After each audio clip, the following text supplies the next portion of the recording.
Hello, fellow community leaders and community friends of Flagler County. I'm Shelley Ragsdale, President of the Flagler County NAACP. Okay.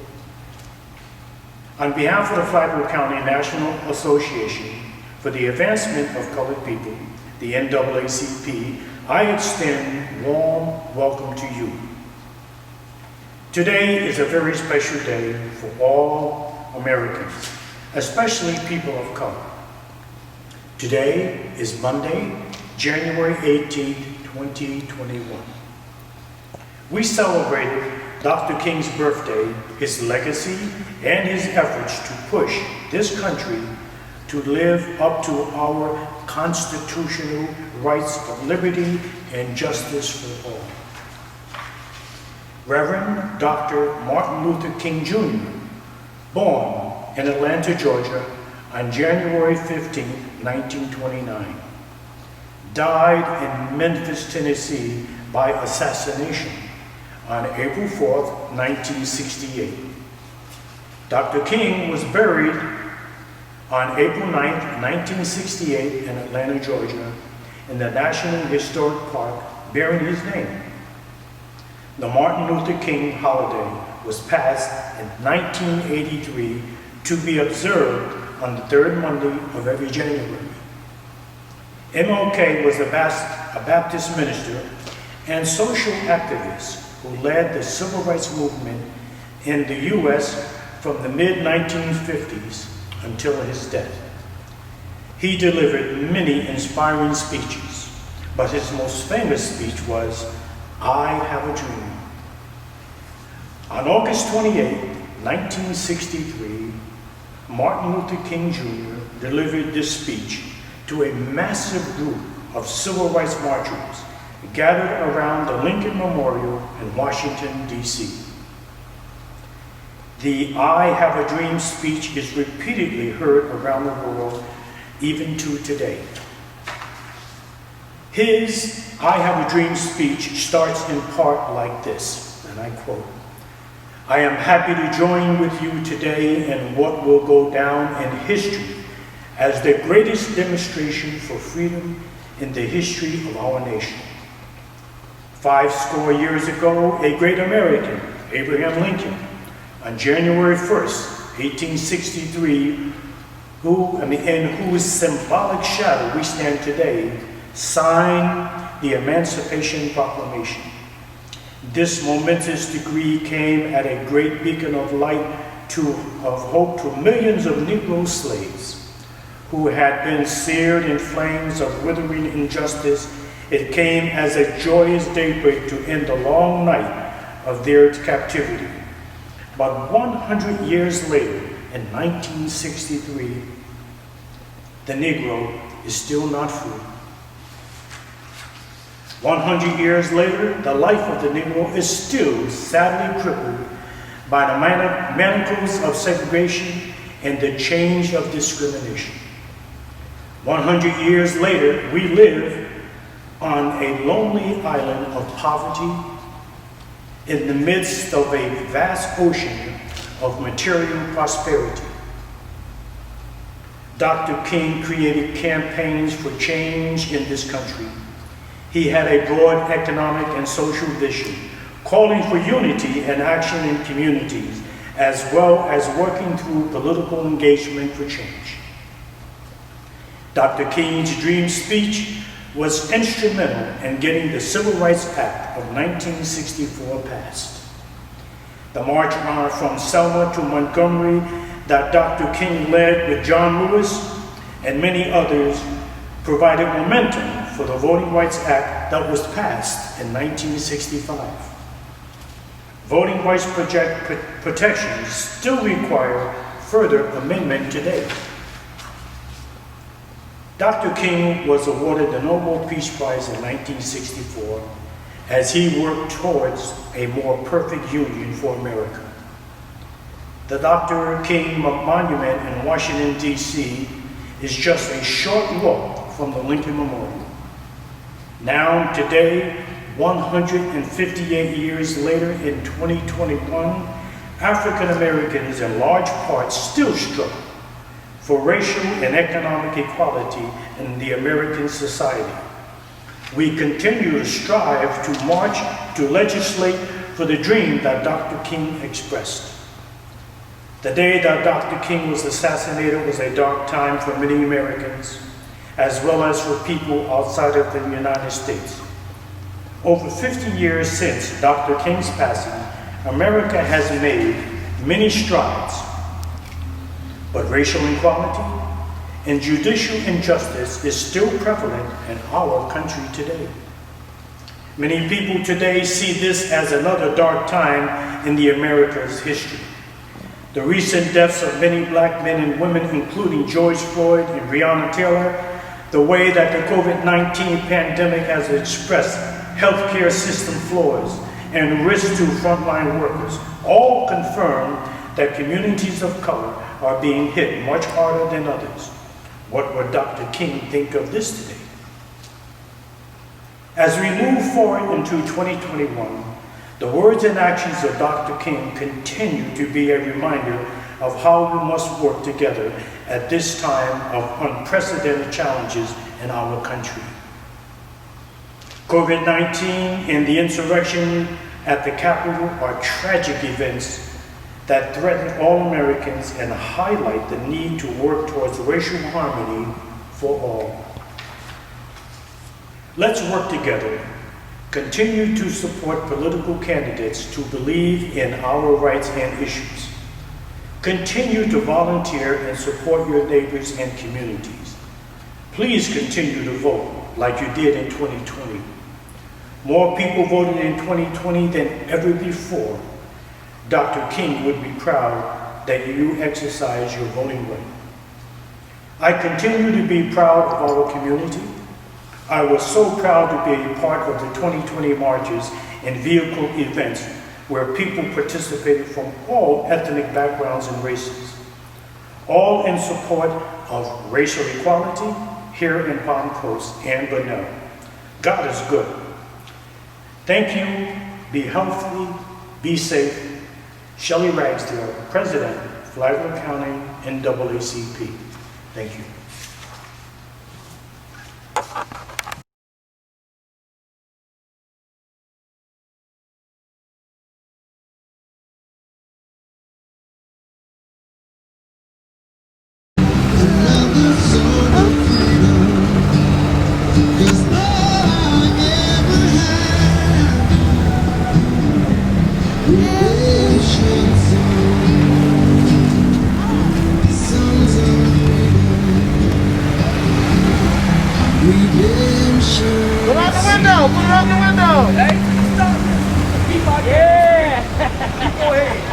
Honk those horns! Honk your horns! Honk your horns! Honk your horns! Give us a little horn action! Yeah, Tuckers! Honk Tuckers! Honk your horns! Yes, yes! Honk your horns! Put the dog out the window! Loud and proud!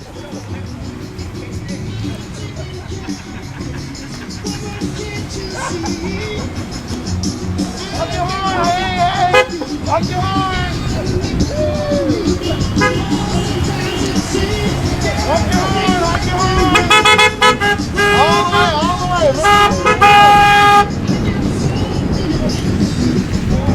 Honk your horn! Lauren, Honk your horn! step back. Honk your horn today! Honk that horn all the way around! All the way around! Hit that horn! Hit that horn! Good job! Yay! Honk it all the way around, okay?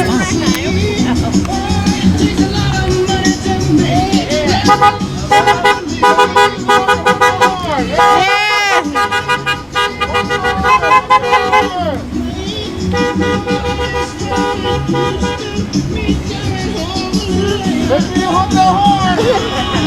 Here, I'm not. Honk that horn! Honk that horn! Do a little horn action! Horn action! Alright, girl, you got it!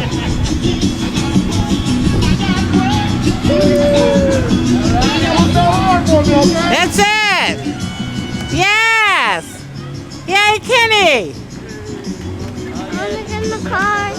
No, you can't get in the court this time. Make sure you hold that horn this morning.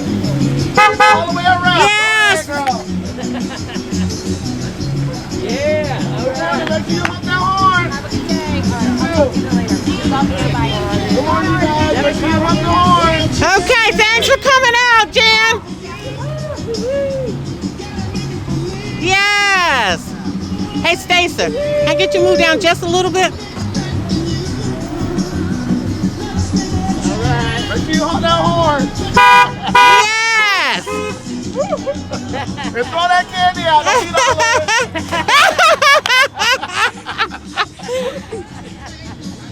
Good morning. Make sure you hold that horn. Good morning. Thank you for coming out. Wait, Lauren. That horn, okay? Junior. Yeah. Go pick it up, Matt. All right, good morning. Make sure you hold that horn. Here, hold it. Good morning, you guys. Yes. Yes.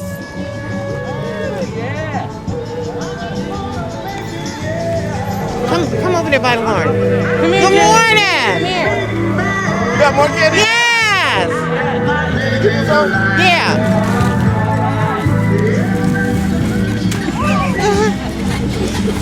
All right. Good job.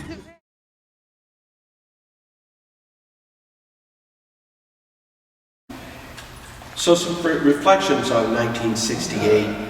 Looking back from where I stand now, it's been a long journey. It's been a long journey for our country. It's been a long journey for individuals. And those were turbulent times, and I'm sure most everybody will say that. It certainly was. The 60s were quite an awakening for our country. And some might refer to it as a growth spurt. That we needed to learn some things about ourselves and recognize some things about ourselves, and to realize that it is, I think the song from the Brotherhood of Man, united we stand, divided we fall, and it doesn't pick out this one or that one, just united we stand.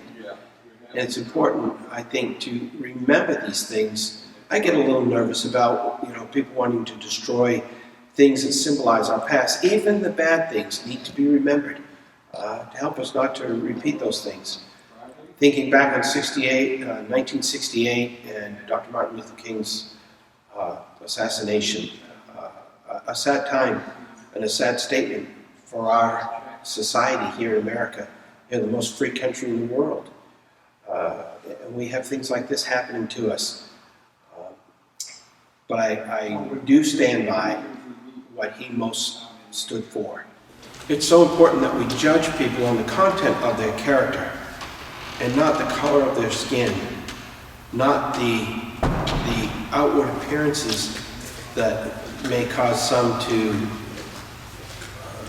make a false judgment about an individual. We're in this together, the Brotherhood of Man. We're in this together as human beings. And I think Dr. King really, that is probably the greatest speech ever given on the topic of the Brotherhood of Man.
thanks for coming out.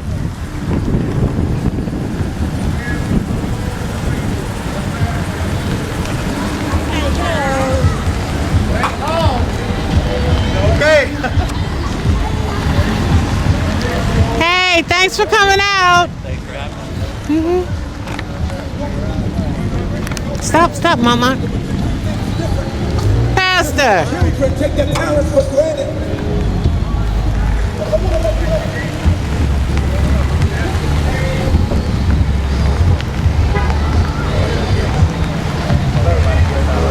We went around the block and came back. I know, that's all they will. I'll tell you about that one.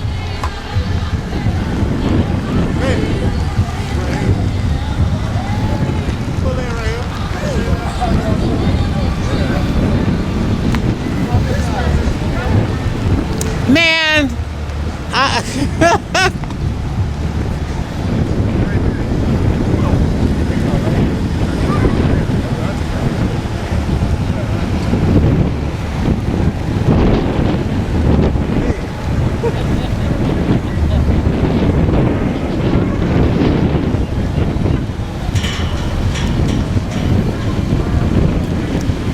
yes. This one like candy? Mama, Yeah. Okay. say thank you. Okay. Whoops. Come here. What? I have This way. found it. Yay!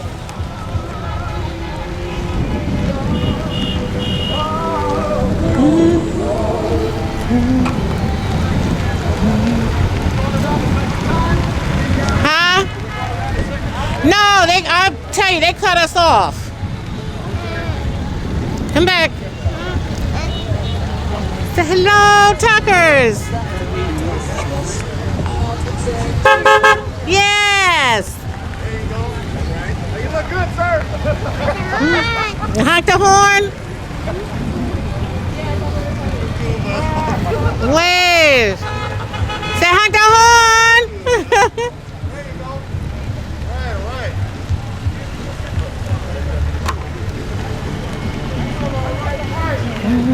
All right.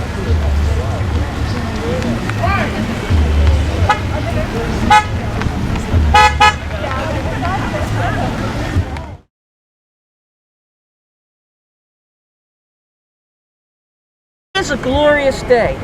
The weather is fantastic, and never before have words mattered so much. As I viewed the sayings on so many of these cards, Dr. King used words very wisely, and they've never been more important than they are today in our nation. And that is why I am celebrating with everybody in Bunnell here today. And my friend, Mr. Rogers, literally. Well, Miss Valentine, that is a hard act to follow right there. Because, you know, the way she spoke, it was awesome. Bring my car over. I come out here every year, but you know, this year means so much to so many. You know, with the change in the government, you know, and you know, it's exciting times. You know, the first African American vice president. You know, and you know, who knows? You know, she could be our president. You know, and so it's exciting times. She's Jamaican. My wife is Jamaican, so you know, it's kind of fun. But you know, the most important thing is the kids. You know, I came out and the kids had a great time, and you know, and it's important that Dr. King's legacy lives on. You know, it's not forgotten. You know, so many times in America we forget things. You know, but this is very important that we keep the dream alive. You know? I'm just glad to be part of it. Okay, thank you. I know this is different than our normal parade. So what did you guys think of a motorized parade? Thought it was great. You had a great turnout. Fantastic turnout. Easy too. Get in the car, drive around. That's it. Great for COVID, right? Very good.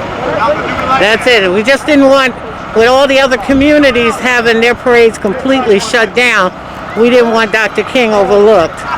And then based on what's happened in the Capitol, we needed to be reminded of peace and unity. Great job you guys did. I think it was a great job that you went for. It was a great job.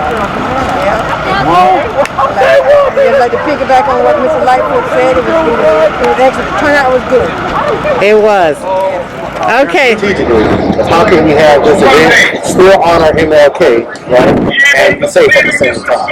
So there was a lot of broken bodies in the process. One person could not have done all this. You know what I mean? So it took a lot of people who cares about what happens in this community to make it happen. And I just want to ask you guys, after everything that we've seen at the Capitol, as well as the Black Lives Matter protests that we saw this past year, how important was it to have an event like this still go on in this community? Extremely, because again, we're trying to show unity and we're trying to project peace. We're trying to show peace, and really that's what it's about. Everything that's happened politically, a lot of political events that have been happening, they've been tragic, but we have to still remember who we are. We have to maintain a sense of who we are. To do that, we need a bit help to remind us what we stand for, what we want for, what we march for, and why.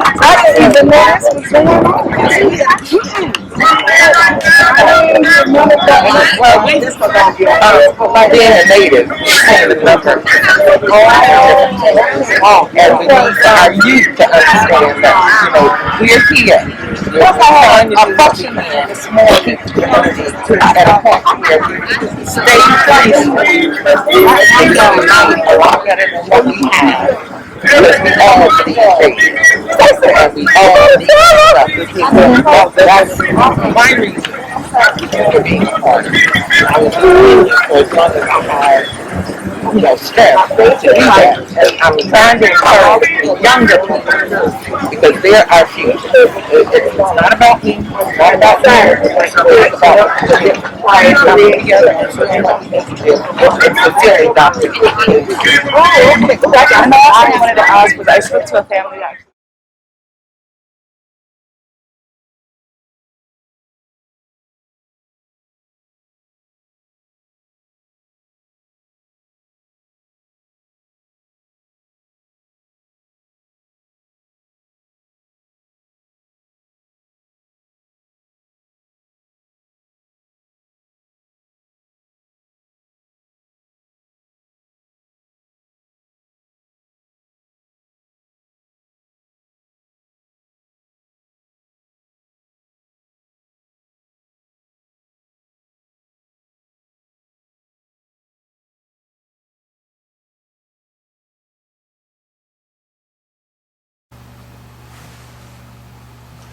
Dr. Martin Luther King was one of the most revered figures in history in regards to his dedication and contributions to the civil rights movement.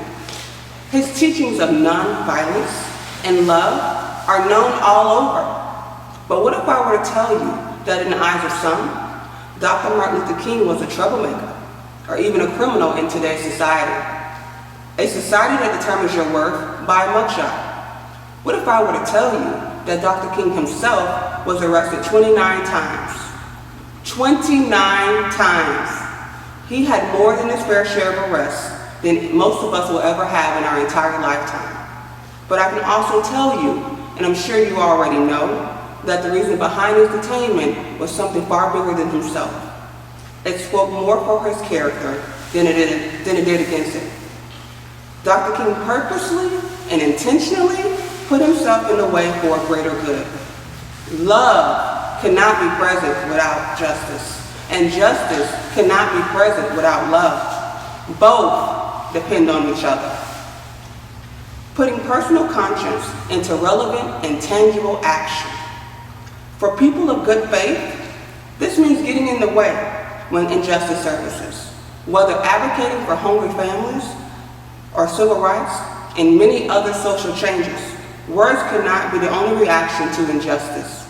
We must do more to get in the way of injustice in order to supplant it with justice and love. Therefore, following Dr. Martin Luther King Jr. and others, the new generation of advocates must walk in the footsteps of our predecessors, who were loyal to personal conscience and courageous to get in the way of injustices. Marching this way means more than just posting on social media. It means lacing up our sneakers and boldly wading into the injustices of this world. The civil rights movement did not bend the arc with words alone, although they are extremely important. The arc was bent upon the footprints of Dr. King, John Lewis, Rosa Parks, James Farmer, A. Philip Randolph, and many others.